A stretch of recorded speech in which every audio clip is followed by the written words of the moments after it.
Yung response ng consulate mabagal. Sobrang napakabagal na nakakainis. So sir, nagtipon-tipon kami rito para tulungan yung mga kasama namin na hindi makapunta ngayon dito. Kaya sana wag niyong pabayaan yung mga Pilipinong kailangan ng tulong mo.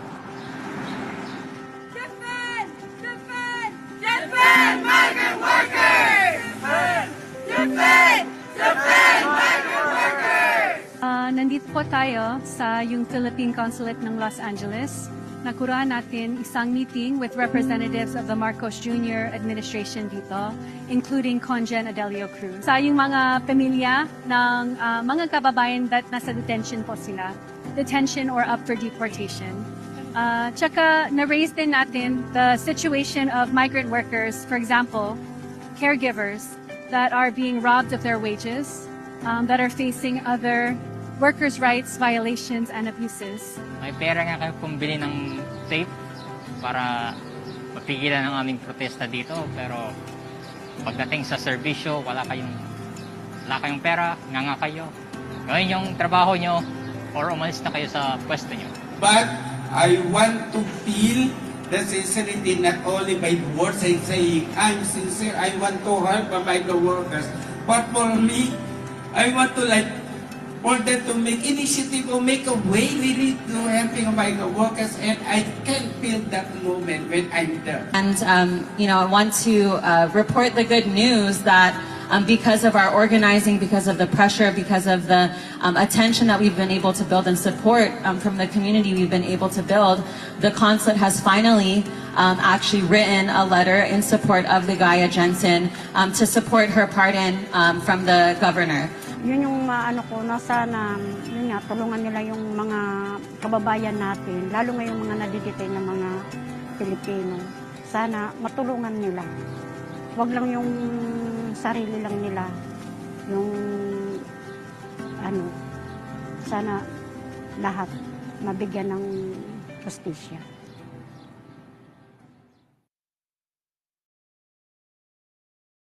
Hello everybody, good evening, good morning, magandang gabi o magandang umaga, wherever you're signing in from the Philippines here to California, to join us here for the press conference for the Tanggol Migrante campaign launch. My name is Josh De Leon, I assume pronouns, and I am a member of LA Kalusugan Collective, or LACAS, which is an organization mobilizing health workers as part of the larger work under the National Alliance for Filipino Concerns. And we are here with an incredible group of folks from across the country and across movements, sectors, and organizations, including Bayan USA, Migrante USA, and Kabataan Alliance, along with so many organizations that have been fighting alongside, by, and from our migrant community to defend us in this moment of political peril. We want to firstly thank everyone who was able to join us, not just today, but have been part of our efforts on the ground throughout the country, whether you were joining us during our cultural showcase yesterday, or joining us at our protest tomorrow, whether you've risen up in whatever form across the US. Thank you for being here and around the world.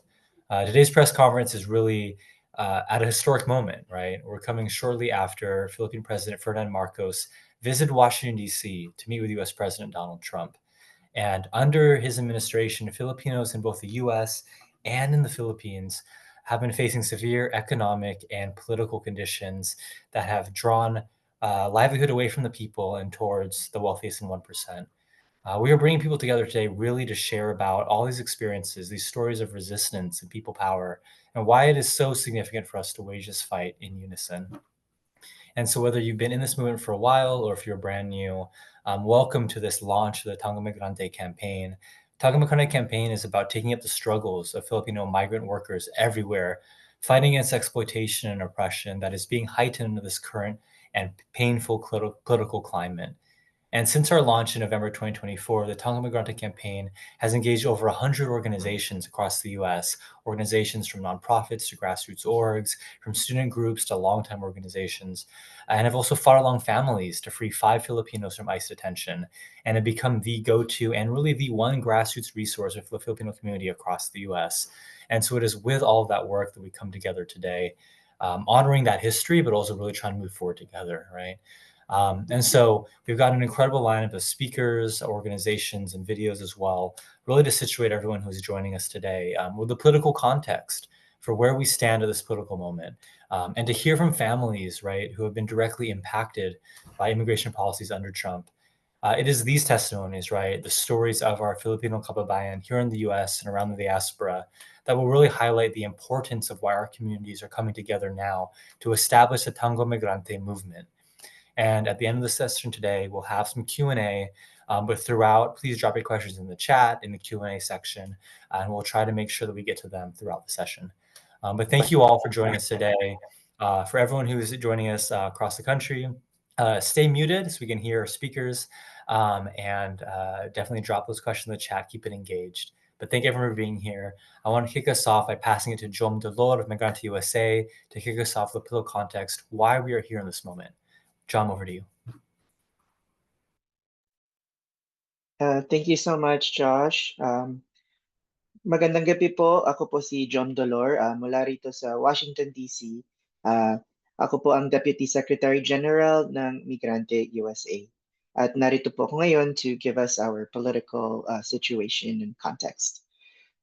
So just want to start off by saying that migrants across the world, especially here in the U.S., and migrant Filipinos and migrants of any nationality are under attack. We are under attack by this system and by this administration, and it's happening in different ways. So I'm gonna give everyone a rundown of just how that's happening, right? So if we can go to the next slide. So kasalukuyan po tayong dumaranas. We are currently experiencing cuts to healthcare and other social assistance, including 1% tax on remittances for all non-citizens and escalating ICE arrests or very repressive immigration enforcement. So with the cuts to Medicaid or state health assistance, we're seeing 15% over the next 10 years, which will lead to 11 million people losing coverage across the US. In addition, there are also cuts to SNAP, which is like a food benefit program of $186 billion by 2034. And how does this impact our community? Well, 26% of Filipino households receive some form of this public insurance or public benefit coverage. And this also these attacks also come in the form of greater economic burden on immigrants. So all of this actually is under the recently passed One Big Beautiful Act, right? Which President Trump signed into law on July 4th. So aside from all the cuts that I just mentioned, there will also be a 1% tax on remittances by non-citizens. And these remittances actually amounted to $14 billion in 2024.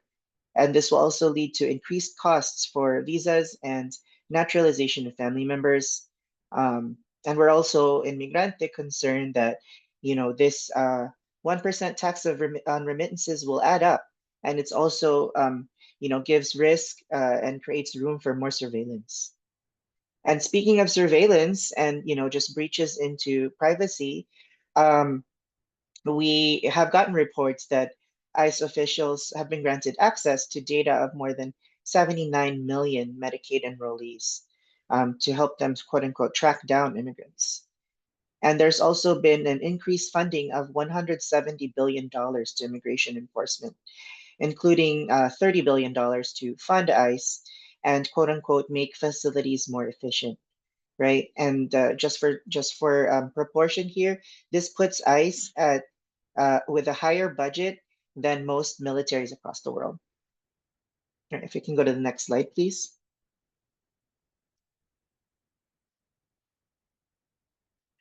Very recently, if folks have seen in the news, more than 100 Filipino cruise ship workers have been detained and deported by U.S. immigration enforcement since April this year. So if folks didn't know, there is a supposed daily quota of 3,000 migrants per day. And, even our seafarers and our cruise ship workers are not exempt or safe from that. So there have been reports, especially on cruise lines like Carnival Cruise, of Filipino cruise ship workers being harassed and detained by immigration authorities. And per ICE itself, there are now 3,772 Filipinos with final orders of deportation. And this figure was also cited by Philippine ambassador to the US, Jose Romualdez, in his July 20th briefing with the Philippine media when President Bongbong Marcos was expected to arrive. Um, and contrary to their claims that the Filipino community is quote unquote not targeted, these seafarers that have been deported and detained and deported actually have a 10-year re entry ban to the US, despite having valid work visas and clean records and lack of substantial evidence, really, of any crime. You know, it's all about the quota. If you can go to the next slide, please. And in the days after this press briefing, where Philippine Ambassador Romualdez said that there is not much room, quote unquote, to talk about immigration, and that the Filipino community is not targeted, the Philippine President Marcos Jr. doesn't make things any better, right? He meets with the Trump administration and agrees on military and trade deals while outrightly dismissing the plight of Filipino migrants and the immigration enforcement here in the US. So yeah, I'm based here in Washington, D.C. Not once did Marcos Jr. meet with the Filipino community and even his supporters. He didn't even bother meeting them when usually in his past state visits, he's thrown lavish banquets for his supporters. But this time he didn't even do that. And the main outcome of this visit is only bringing down the proposed tariff on Philippine exports by 1%. So it's now at 19%. And to make matters worse, it's now 0% or tariff free for certain US imports, right? So yeah, and then in the course of his dealings here too, he secured foreign investments to develop infrastructure and industry. He reaffirmed with Defense Secretary Hegseth a U.S. supported ammunition factory and depot in Subic Bay, the site of a former U.S. base, right? And he also reaffirmed military cooperation, securing U.S. weapon supply, and expanding the use of facilities to U.S. military, even more than they've already been expanded, right? And he even reaffirmed with Secretary of State Rubio at the State Department that the Luzon Economic Corridor, which is like a big conveyor belt and just assembly line of U.S. products, is full speed ahead. So none of this spells anything good for the Filipino worker, whether here or back home, right? Not once did he address immigration. Not once did he address creation of sustainable livelihood that our people need. So if we can go to the next slide, please. So in the face of escalating Hello, everyone. Thank you attacks, so much. Hi. In the face of escalating attacks under Trump, Tanggol Migrante and the broader Filipino community and organizations like mine and Migrante USA, we really demand accountability and support from Marcos Jr. administration at the different People's State of the Nation addresses that are happening, right? Because in about 6 hours' time, BBM, Bongbong Marcos, will be giving his fourth State of the Nation address. So obviously, many progressive organizations will be holding our own People's State of the Nation address in response. And part of our demands that we will be uplifting is really pushing on the Philippine government to meet with detainees and those that have been released, their families and their communities. For Philippine government officials, such as Ambassador Romualdez, the consuls general, and even President Marcos Jr. himself, really exert your diplomatic efforts to release Filipinos in detention and to grant prompt and immediate assistance to detained and deported Filipinos. Right? Don't put them through these bureaucratic hoops just to get crumbs, just to get coins, right? We have already have cases of kababayan who have, in the process of being supposedly reintegrated back home, they're not even able to get the assistance that they need, right? They're being passed around from agency to agency. And we also want them to stand by their word. Ambassador Romualdez was so proud of this that they want to ensure that no Filipino will be deported to a third country. So we want to hold them accountable to that. So yeah, so just wanted to give you all an overview of just what is the situation of the Filipino migrant community at this time. And I'm going to pass it on to International Migrants Alliance, because our fight is not just, for ourselves alone and by ourselves alone as Filipinos. Maraming salamat po. Thank you, John. Hello, everyone. My name is Jessica Rojas. I'm with the International Migrants Alliance, also known as IMA. And we want to thank Tanggol Migrante for inviting us to participate alongside of you all in the fight this past 6, 7, 8 months, where we've been fighting alongside of each other on the ground, really against these continued attacks on migrants.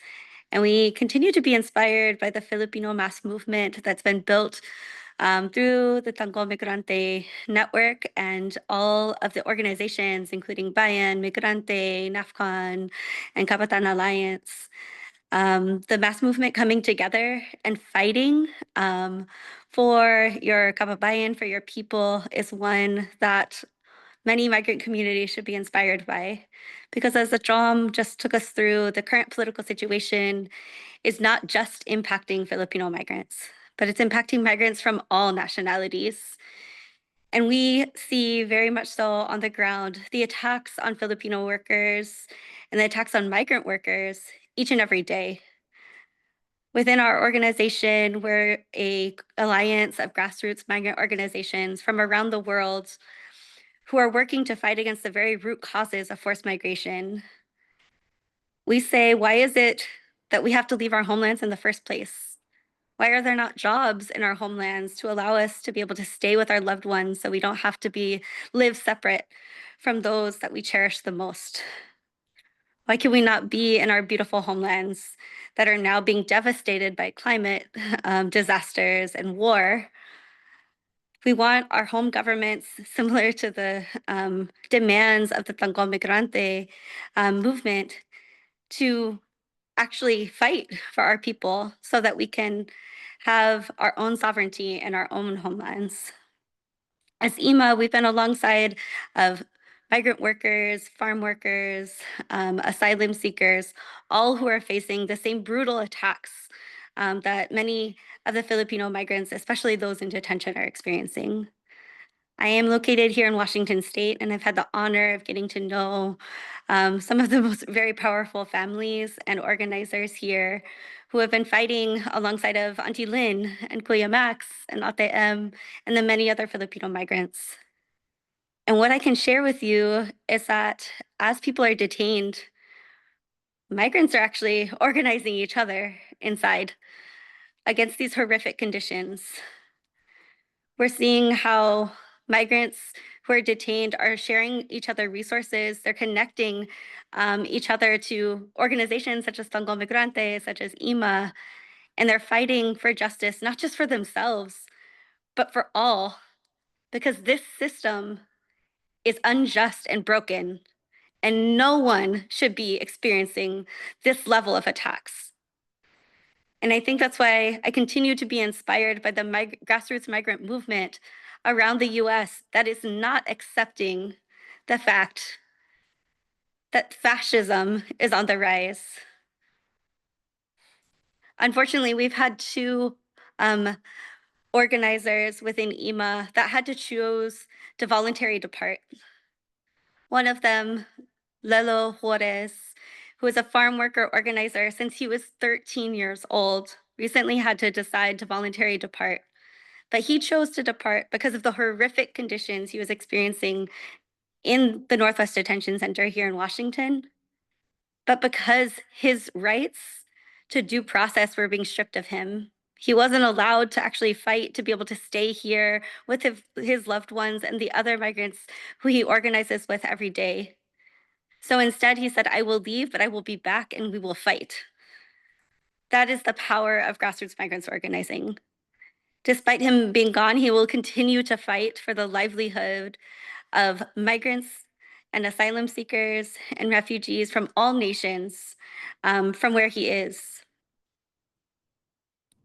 This week alone, we've had multiple different asylum seekers who we work very closely with receive what's called the Convention Against Torture, which means they are not allowed to be deported back to their homelands. Normally, what would happen if you received CAT is you would be released. In these instances, what we're seeing happen instead is that migrants are then being given essentially the right for asylum, but instead of being released with their loved ones, they're being sent to countries that are not their homelands. We're seeing an increase in fascism in looking many different ways. So this is why we are so honored and congratulate the Tanggol Migrante Movement for relaunching as an alliance. And we will continue to support your fight for Filipino migrants everywhere and want to connect the migrant worker struggles of Filipinos and those of many other nationalities as we continue to wage this fight to be stronger and stronger, because the response will be from the people. It will not be from our governments. We're continuing to wage horrific conditions in our homelands and continue to allow this repression to happen to our loved ones here in the US. So we invite you and many to join us in our IMA National Political Conference that we will be holding in Portland, Oregon this August 30th and 31st, where we will bring together grassroots migrants organizers from around the nation to strategize, learn from each other's struggles, and continue to wage the fight for justice and humanity and against this horrific system. Thank you so much for having us, and congratulations, tagumpay, to Tanggol Migrante Movement. Thank you so much, Jess and Jom, for sharing the ways that folks can get more deeply involved, right? And we have the International Migrants Alliance conference coming up, as well as a series of People's State of the Nation addresses happening all across the United States.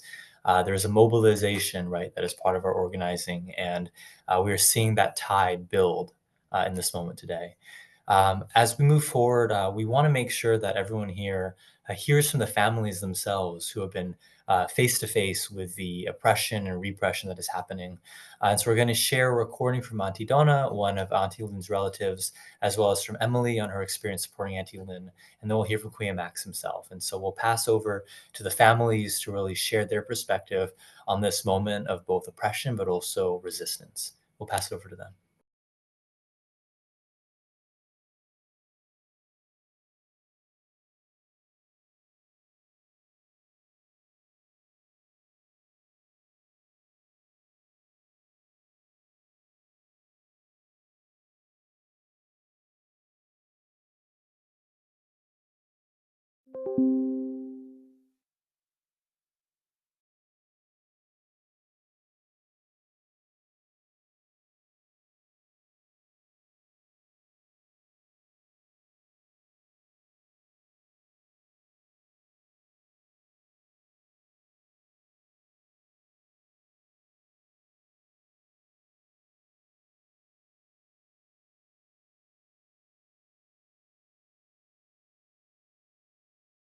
We're working on some technology right now just to make sure the audio is available. Thank you all for your patience. We'll get started in a moment. Thank you.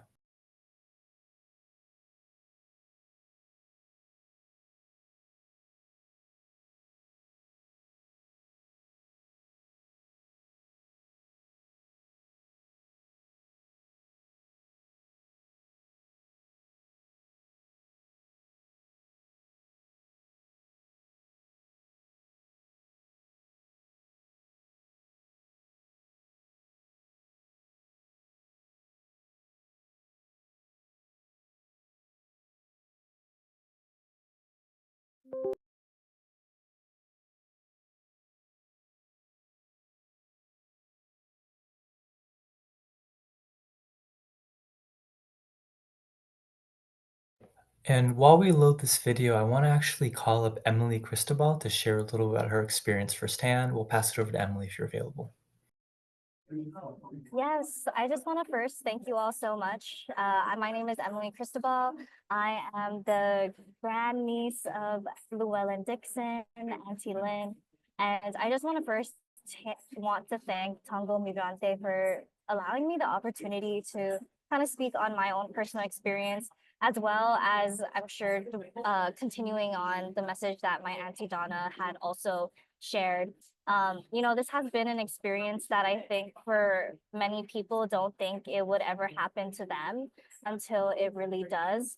And trying to figure out what to do when you're caught in this situation. I think for my family, at first it was kind of just a call from my mom saying, "Hey, Emily, do you know any lawyers, legal people who can help us?"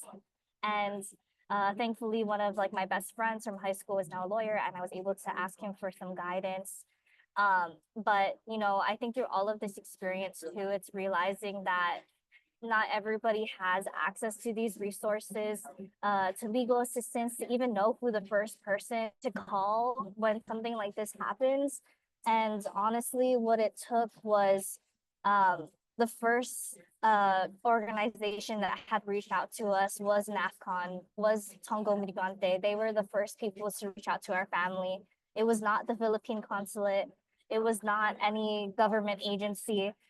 It really was rooted in the community who acted first when this situation happened. And, I think we've seen responses from the Philippine consulate saying that they were able to help detainees be released, that they offered assistance. Like record straight, it really was the community first that was able to achieve this. It really wouldn't have been without, people coming out come to the rallies to be able to come to the rallies to support my auntie, to students coming to go see her in the detention center, writing letters, just checking on her. Those are all things that, living in Hawaii and my auntie being in Tacoma, that's something that I wasn't able to do in person. And I think with all of this happening, and even just the setup of our current situation here in the US, of how this big, ugly bill is giving even more money to ICE and people who are here to disrupt our lives, to strip families away from each other. Now more than ever, groups like this is so important to be able to show that there is a united front against all of these things that are happening.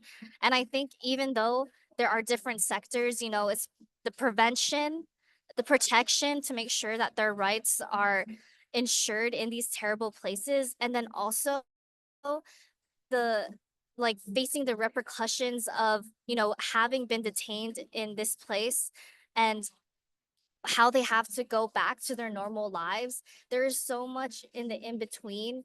And I think what's so important is knowing that there is so many people out there to help you. And I just think about how difficult it is when you just don't know where to go and who to seek help from. And I think Tanggol Migrante is a great place that can either their organization directly is helping you, or they can help connect you. I think for my family, what really helped was the media front. What really started this off was, thankfully I work at the state capitol in Hawaii, and my boss actually spoke up on the floor as a state representative to talk about my auntie situation. And that got media coverage, and from local news to national coverage. That's kind of what brought up the broader to our fellow migrant, family members, neighbors, coworkers. I think that's the biggest thing to remember. It's these aren't just bad people, criminals, drug, trying to do all these things. These are people, these are their lives, their family. And even though they may have fallen on hard times in the past, they've really been able to turn their lives around. And, these are people that have been living in the US for a majority of their lives. For my auntie, this is basically her home.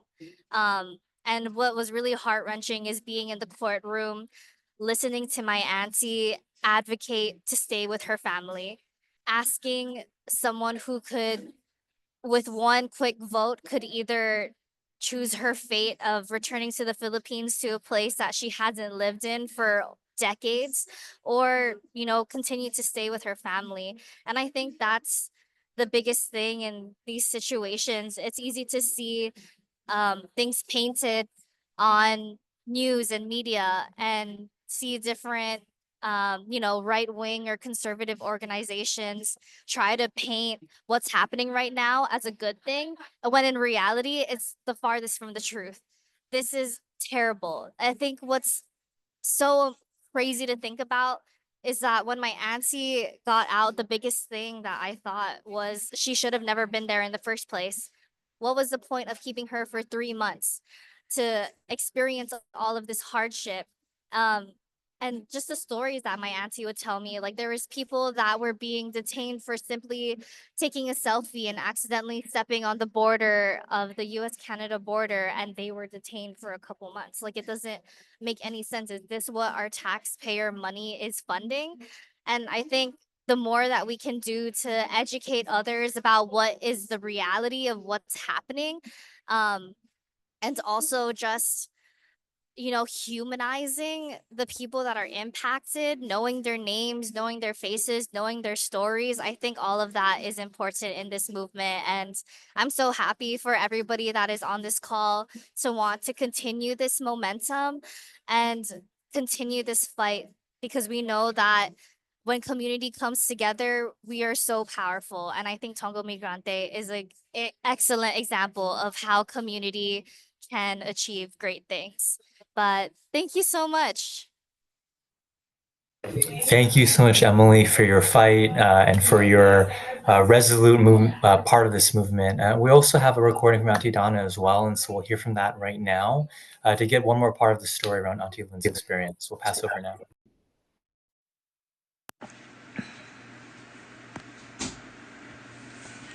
Hello, everyone. Thank you so much for giving me the opportunity to share this message with you today. I truly wish I could be there with all of you in person at this powerful press conference. Even though I couldn't attend, I knew I had to make my voice heard and lift up a story that represents not just my family, but so many others across the country. My name is Donna Cristobal. I'm Auntie Lynn's niece, and I speak to you today as someone who has felt the deep, painful impact of ICE detention firsthand. When Auntie Lynn was detained, it felt like time stopped. A part of our family was suddenly gone.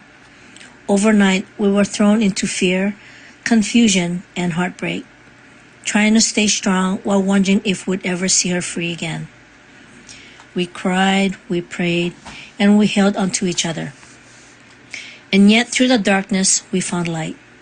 That light came from our community, from family who refused to let us suffer in silence, from organizers, advocates, and families, many of you who stood beside us and fought with us. Because of that collective strength, Auntie Lynn came home. But let me be clear, her release was not the end. Because detention doesn't end when the gates open. The trauma lingers, the emotional wounds run deep, and healing takes time. That's where our family is now. In the long, necessary journey of healing, we are learning how to name our pain. We're seeking mental health. We're creating space to rest, to reflect, and to rise together. Because healing, too, is resistance. Healing is justice. Mental health is a human right, and no family should carry this weight alone. That's why I proudly support the formation of the Tanggol Migrante Movement, a national alliance of formerly detained persons, their families, and Filipino organizations across the U.S., united in our call for dignity, justice, and systemic change. We are calling on others, especially families who feel isolated or afraid, to stand with us. You are not alone. Your voice matters. Your story has power. Together, we are stronger than any system meant to silence us. And today, we also speak directly to the Philippine consulate. For too long, we hoped they would be there for us in our time of crisis, We look to them not just as officials, but as fellow Filipinos, public servants with a duty to care for our kababayan abroad. But far too often, we are met with silence, neglect, or dismissal. So now, we are no longer just working with the consulate. We are holding them accountable. This is not a message or blame. It is a demand for responsibility. We want to build a relationship rooted in transparency, compassion, and true public service. We want the consulate to live up to its mission, to protect and support every Filipino national, especially those in detention or in danger. Because too many families feel abandoned, and that must change. We are demanding an end to ICE detention and the criminalization of migrants, permanent protections and real pathways to safety, mental health resources, and trauma-informed care for affected families, and above all, dignity, respect, and humanity for every immigrant who calls this country home. To the press, thank you for helping us tell these stories. You help shine light where others want shadows. To community organizations, let's deepen our solidarity, share resources, and lift each other up. To our fellow Filipinos, know this: you are not alone.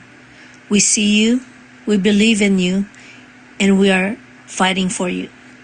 And to the consulate, we are ready to work with you. If you are ready to work with us, let us build a partnership grounded in action, service, and accountability, one that ensures no more families are left behind.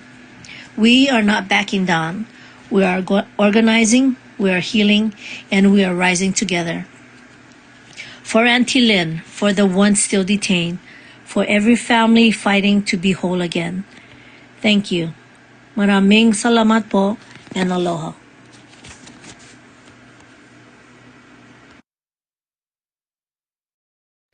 And I know for all of us, we're carrying the weight of that, right? The idea that detention doesn't stop when the gates open. And so for both Emily and for Auntie Donna, the level of power in those remarks, right? We're carrying with that. I want to pass now to Kuya Max to wrap up this section, and then we're going to move into a conversation about launching the Tanggol Migrante campaign. But over to Kuya Max's remarks first.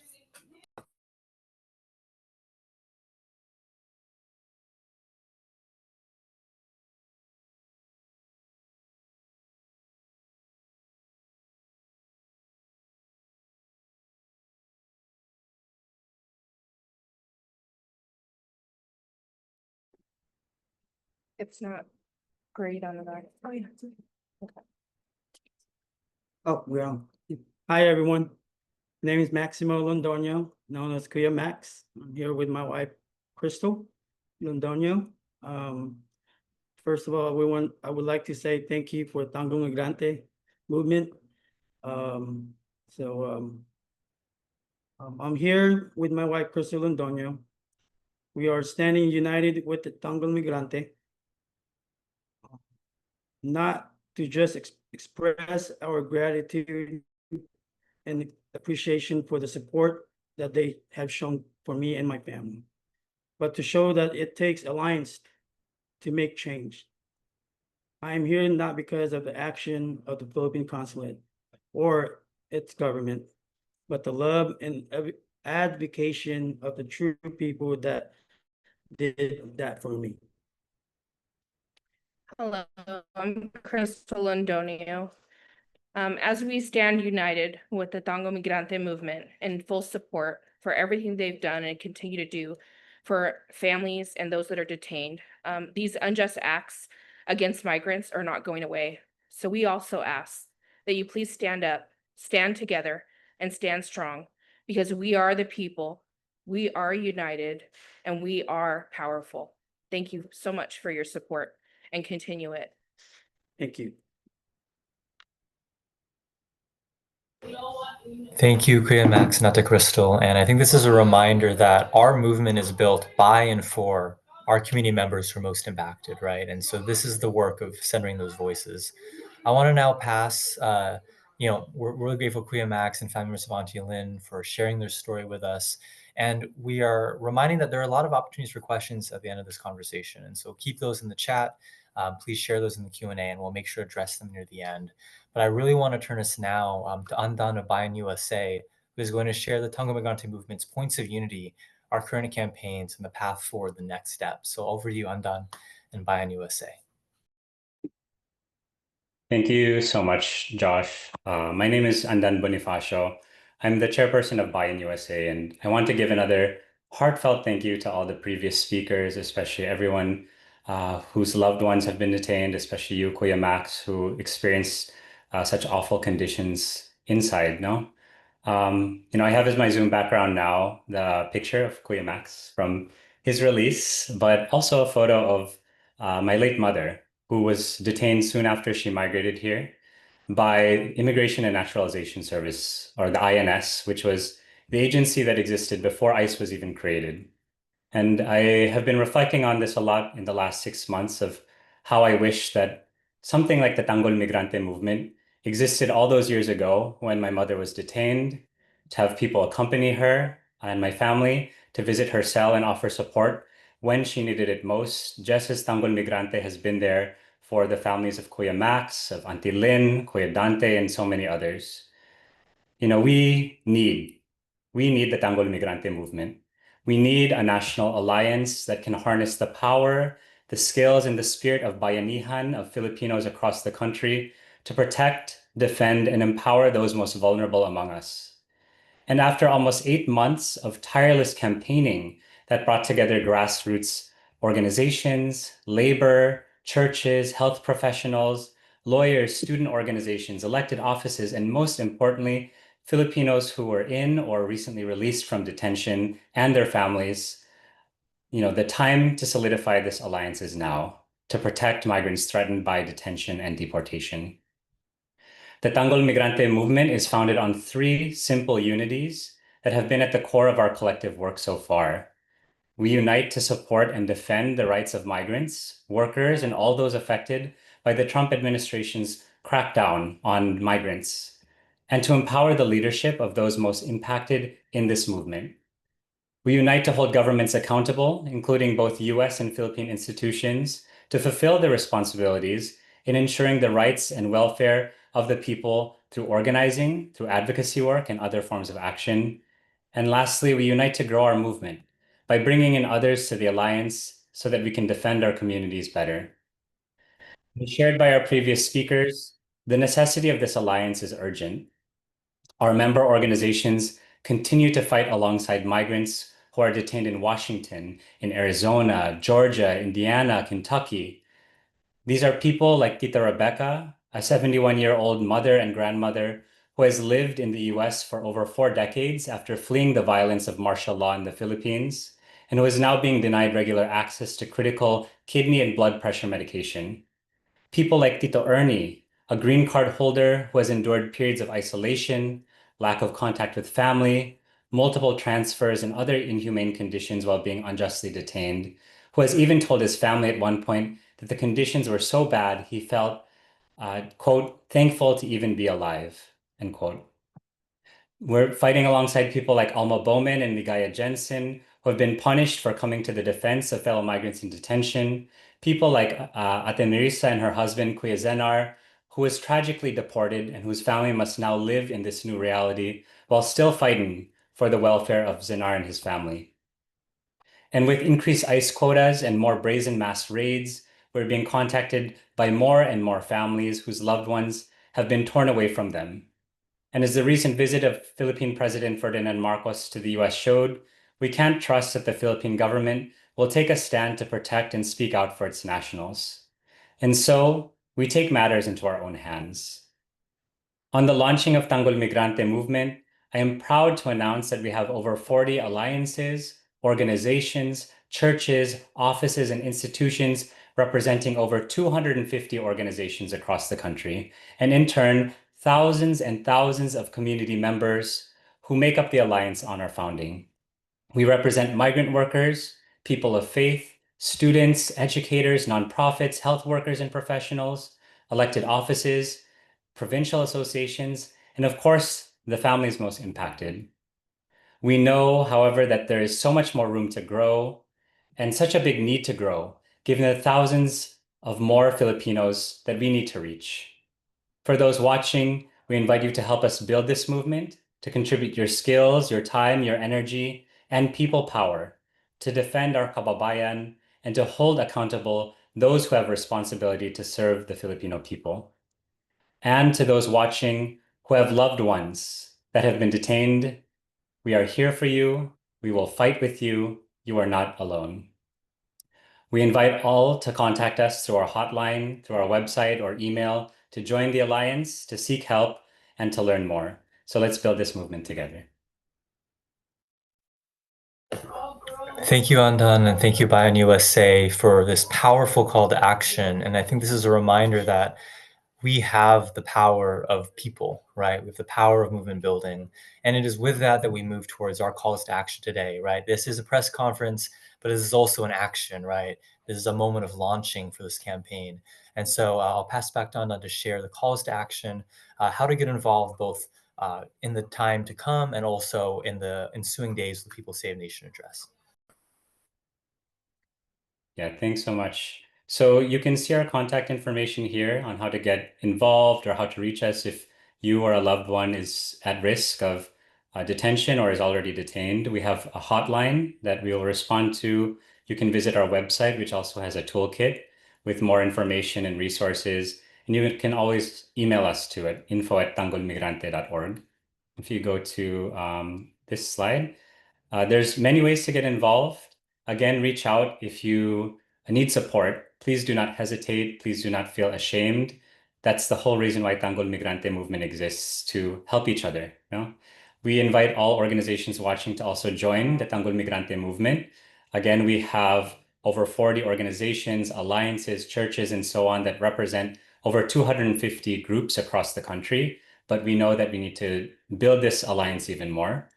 We have ongoing campaigns in multiple states across the country. And even if you're not based in these states, we know that there's a role for you to play, right? In the campaign to free Kuya Max or Auntie Lynn, it wasn't just people in Washington state who are contributing, but people from all across the US. So please support our campaign efforts on the ground.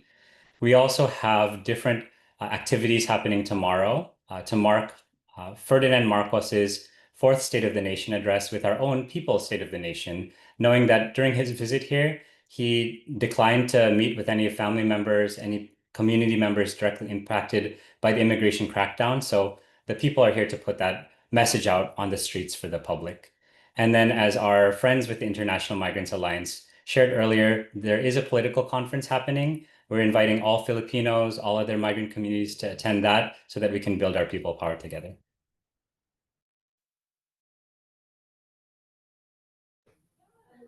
And so we have these calls to action. We hope that of the 120 plus people joining us now, and for those who'll be following after the fact or watching us on Facebook or any other social media sites that we're live streaming with, we hope that you take your time and participate in these actions coming up.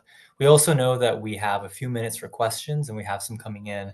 And so we're going to go ahead and try to get through as many as we can as part of this press conference. And we'll move through each of these one by one. The first question is from Michelle. Thank you so much for submitting. And it is, what is it like to engage Philippine authorities in the US, whether it's the embassy, the consulates, or migrant workers' offices, when there are cases that are needed to be brought to attention? How do they act? Do they act with urgency or at least reassurance? And is there a difference with how they've acted before and during this new Trump 2.0 administration? And so I'll pass that to Jom if you're available, or any of our speakers to answer that question. What has been the character of engagement with the Philippine authorities here in the United States during this time of anti-immigrant migrant policies?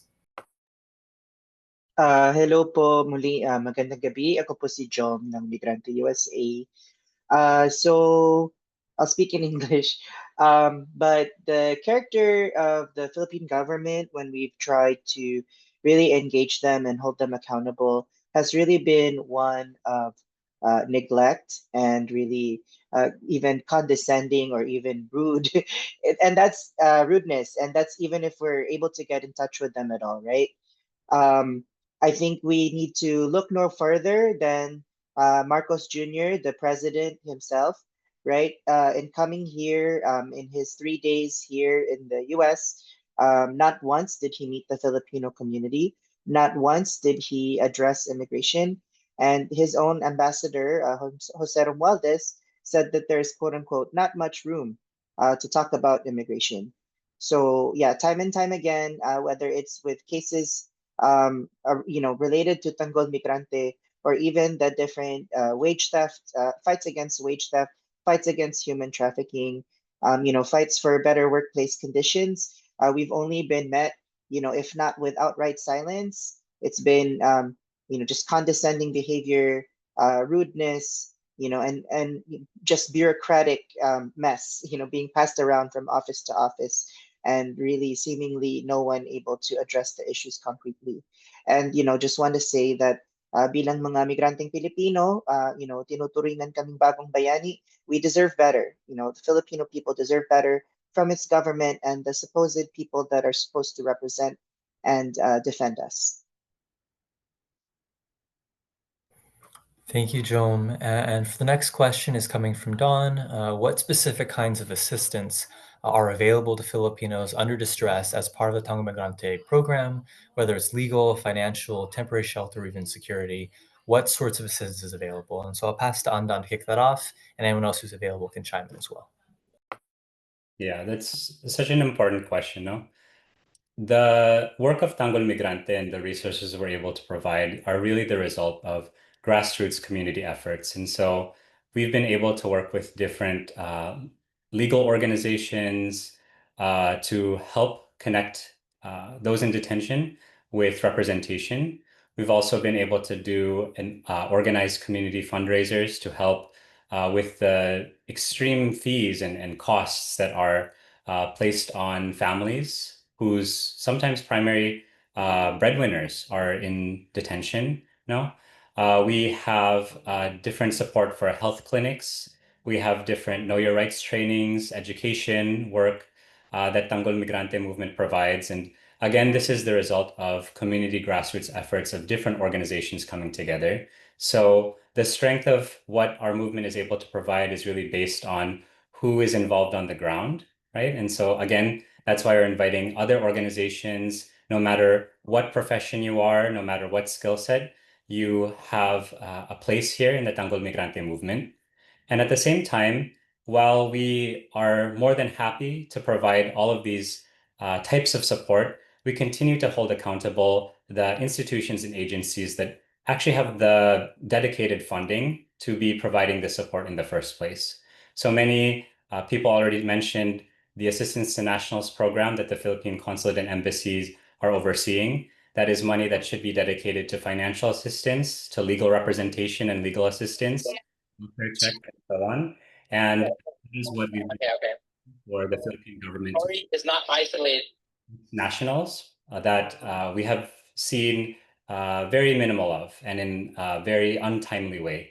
And so again, we continue to push for that accountability from the government side as we continue to mobilize our own peoples and grassroots support for those who are affected by the immigration crackdown.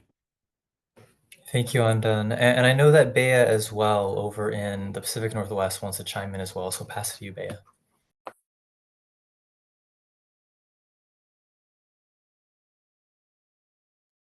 Hi, everyone.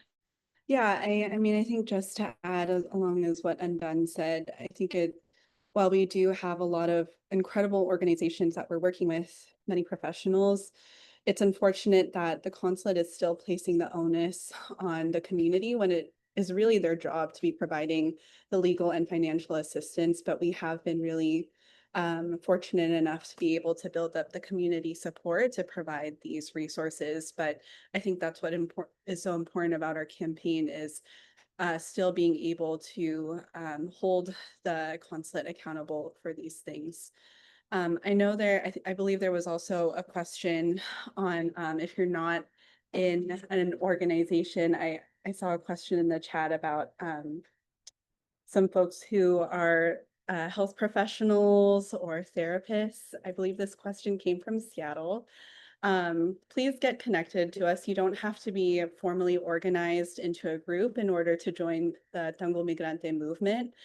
We do have existing organizations that are already a part of the movement, such as the Filipino Community Health Board, which I am a part of. So small plug, where we are wanting to get connected with health professionals who are wanting to contribute some of their skills to the community.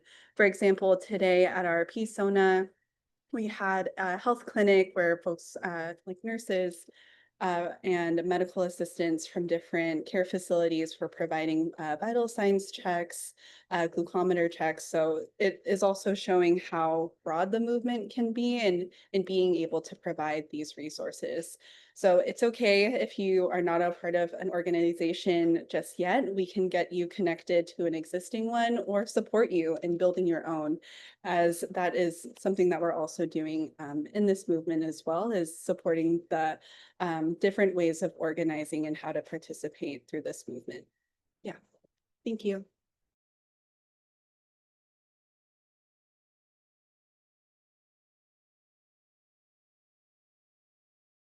Folks are asking for the next question. With regard to the detained migrants who have been released, what is their status? Are they completely free now? Were they released on bond? Are there further hearings or proceedings upcoming that could still lead to their deportation? Let me pass to Jom if you're available, or to any of our speakers to share on what is happening with our migrants after release from ICE detention. As for the legal status, it really depends from case to case on, the specific circumstances of their cases. But I also want to speak a little bit about the condition of our migrant kababayan who have voluntarily departed or have been deported back to the Philippines. So in Migrante International, right, we're working with our home office in Migrante International. They have been connecting with these kababayan, and in their supposed reintegration into Philippine society, um, it's been the same slow, bureaucratic, very negligent process. Um, we have kababayan who are supposed to get medical assistance, but because, apparently because they are no longer migrants or OFWs, they need to go to a different government agency now for the same assistance. And that comes with its own stack of paperwork and requests and endorsements. So it's just a lot of bureaucracy that is very inefficient for our kababayan who are in need, right? Who have experienced, the trauma and the separation from their families. So yeah, again, we deserve better. But yeah, if anyone else from Tanggol Migrante can speak to, to the situation upon release. Yeah, and I think I want to pass to Bea if you're available to share a little bit more from where your perspective is.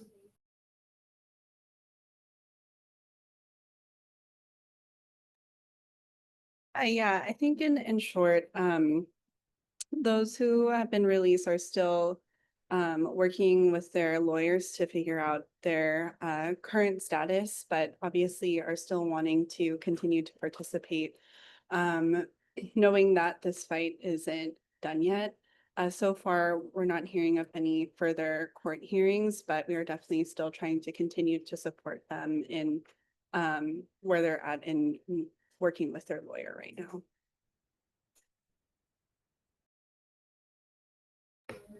Thank you, Bea. And another question that's come in is really asking about further details about for groups that are not in the Tanggol Migrante movement yet. What would the duties be for a new organization joining the movement, and what are the tasks or what are the needs to get involved and help? And so, for any of our speakers, please chime in here. What would it be like for a new organization to join the Tanggol Migrante movement? What would the tasks be? So we'll pass to any of our speakers now.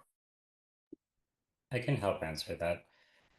It's very flexible, no? Our movement is made up of organizations and groups from all different walks of life, all different professions. And so if you are a health organization, they've helped and participate by offering community clinics, right? If you are a church or maybe a ministry, they've helped by offering ecumenical services, by offering prayers for those who have been detained. If you are part of a legal organization, then of course, the legal support is very, very crucial. If you are a grassroots organization, right, organizing and organizing campaigns for those who are being detained right now is crucial. Student organizations have organized different visits to detention centers on a daily and weekly basis. And so the range of ways to participate in the Tanggol Migrante movement is what we make it, right? Because it's the people who make up this movement. Of course, we want people to look to our unities as a guiding light, right? To protect and defend our migrant kababayan, to empower their leadership, to hold the responsible government institutions accountable from both the US and the Philippines, and then to grow our movement even further. But as long as we are united in our goal to serve and to protect our kababayan, then it's really up to us, right, to figure out the best ways to serve based on where we're coming from.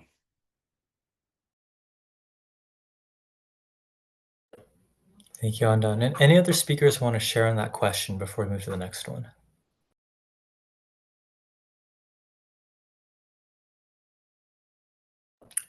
If not, we have one question from folks. One of our attendees is asking about how to contribute if you live in Japan. Let me actually broaden that and ask, how can folks outside of the United States or the Philippines contribute to the movement if you're based globally?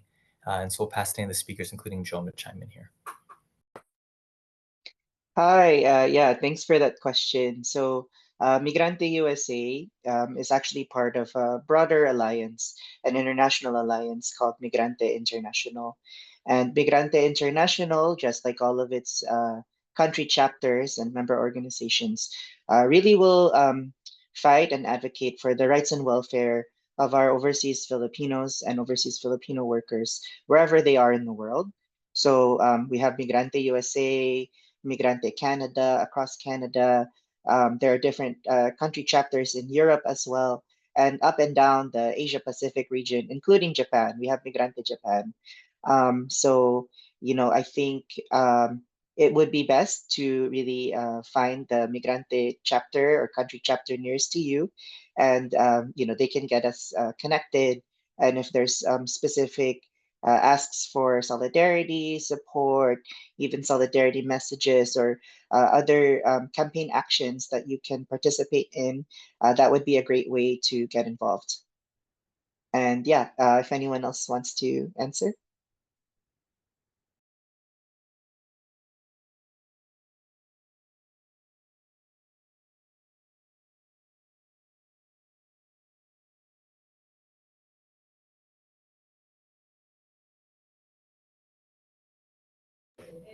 I think with that, thank you for all of the speakers chiming in on all these questions, and thank you to the audience for being incredibly engaged.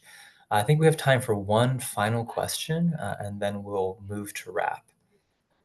And so the question is, what is it specifically that we would want the Marcos administration, which for folks here in the U.S., we know that Marcos was here in the United States, in Washington, D.C. just this past week, meeting with President Trump. So what is it that we as the Tanggol Migrante movement want the Marcos administration to do to address the deportations, detentions, and other migrant issues that are facing our kababayan across the U.S. and around the world? And so let me turn to our speakers now to answer this final question. I can take that one. As you mentioned, President Marcos was just here in Washington, D.C., and refused to meet with members of the Filipino community. He had said that immigration was not brought up during the talks with President Trump.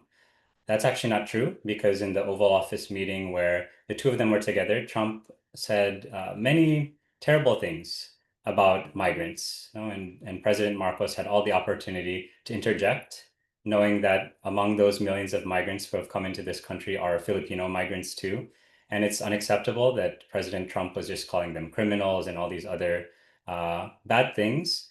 It's even more unacceptable that in his media briefing with Philippine press afterwards, he repeated that same line and said that the ones who are being detained and deported are criminals and illegals with records, knowing that that's not the case, right? We know that green card holders are being detained, that Filipino cruise ship workers are being detained without ICE showing any kind of evidence for their removal actions, right?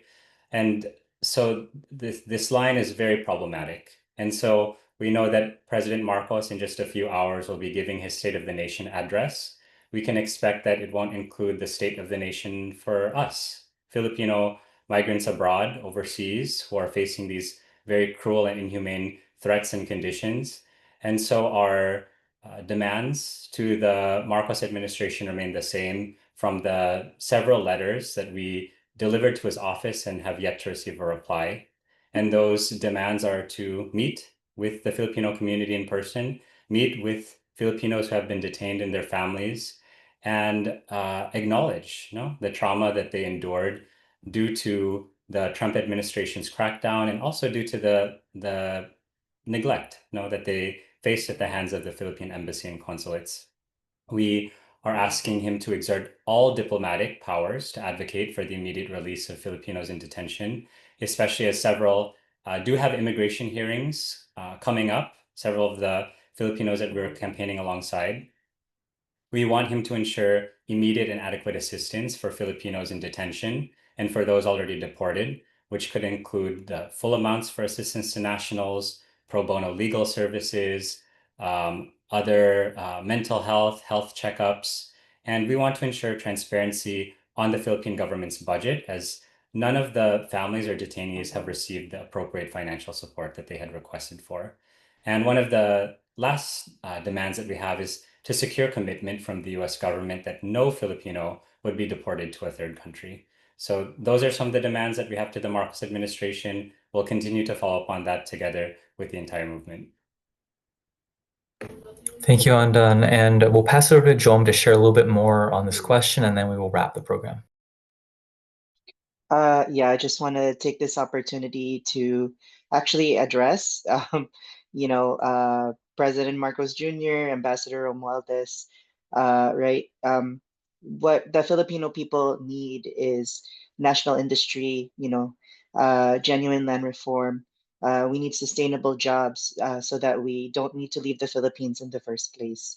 Throughout his whole state visit here, he didn't address immigration at all. He didn't address job creation. He didn't address the landlessness, the hunger, the poverty that our people experience.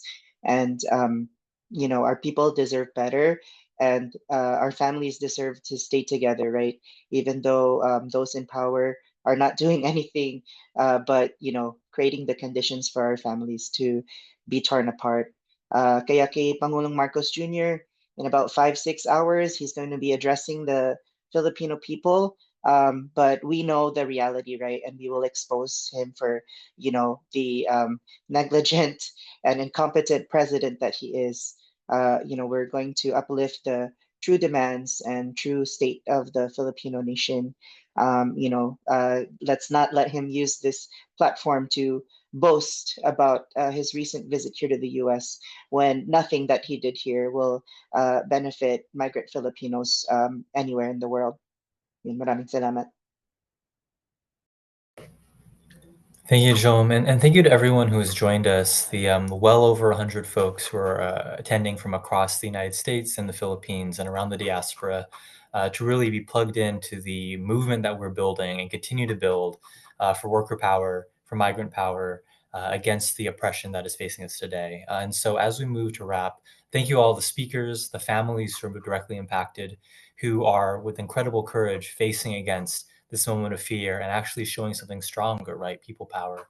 And for all the speakers, the community organizers who are doing the work day in and day out to build our movement, right? The Tanggol Migrante movement is something that folks have called for and they're rising together over and over again as part of this work.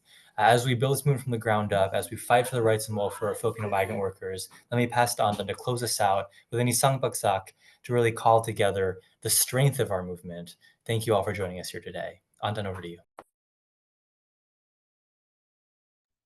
Great. So in the tradition of Filipino farm workers, and martial law activists during the time, we say isang bagsak and we clap to show our unity and to show that we're off to the next challenge ahead, knowing that we're going to act together as a community.